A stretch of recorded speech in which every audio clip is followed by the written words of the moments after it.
زیر ناف بال صاف نہ کرنے والے کی نماز۔ الحمدللہ والصلاة والسلام علی رسول اللہ۔ سوال کیا گیا ہے کہ ایک ماہ سے زیادہ مدت تک زیر ناف بال صاف نہ کرنے والے کی نماز قبول ہوتی ہے؟ رہنمائی فرما دیں۔ الجواب بعون الوہاب۔ زیر ناف قبل کے ارد گرد والے بال مونڈنے فطرتی سنت میں شامل ہوتے ہیں اور انہیں 40 یوم سے زیادہ دیر تک نہیں رہنے دینا چاہیے، بلکہ اس سے پہلے مونڈنا ضروری ہے۔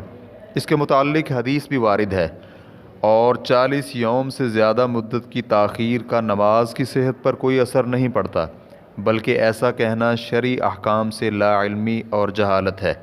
واللہ تعالی اعلم۔ اسلام کیو اے ریکارڈنگز، مؤسسۃ الشیخ محمد صالح المنجد، المملکۃ العربیۃ السعودیہ، فتویٰ نمبر 1177۔ والسلام علیکم ورحمۃ اللہ وبرکاتہ۔